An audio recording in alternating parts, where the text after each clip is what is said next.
pasukan, nasasabik syempre o excited ang mga bata o mga estudyante sa mga bago nilang gamit sa eskwela. Kaya sa loob po ng halos 20 taon, naglilibot ang Kapuso Foundation sa iba't ibang bahagi ng bansa upang magbigay ng inspirasyon sa kanila.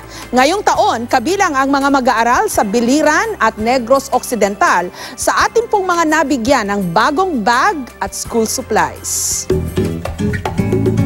Mula sa pantala ng Kawayan sa probinsya ng Biliran, matatanaw na ang isla ng Maripipi. Dito matatagpuan ang Viga Cold Springs. Isang patunay na merong volcano dito sa isla. 3 stages siya. Nukunan ng inumin, pinapaliguan at saka ito yung labahan. Mayaman rin ang isla sa kung tawagin ay buhay na bato. Kadalasan itong makikita sa kabundukan. Ang mga nakuhang bato tinitipak sa maliliit na piraso. Local term is tultog na ginagamit sa construction. Naibebenta ito sa halagang 500 piso kada 52 sako. Sa bayan naman ng Agutay, paggawa ng nito products ang pangunahing hanap buhay. Ang pinatuyong tangkay ng nito, hinahabi para makagawa ng basket, wine holder at placemat.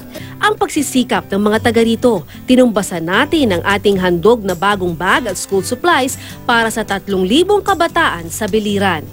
Pag-asa rin ang dulot ng ating ipinamahaging gamit pang-eskwela para sa gaya ni Juan, hindi niya tunay na pangalan, na sa murang edad ay kinakasangkapan ng ilan para sa kalakaran ng ilegal na droga. Nailahad natin noon ang kanyang kwento sa ating unang pagbisita sa Negros Occidental.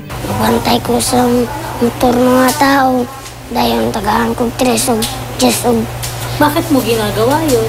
para sa bugas. Daway makatulong ang mga gamit pang eskwela upang mailayo sila sa masamang gawain at mailapit sa tunay nilang hangarin at pangarap sa buhay.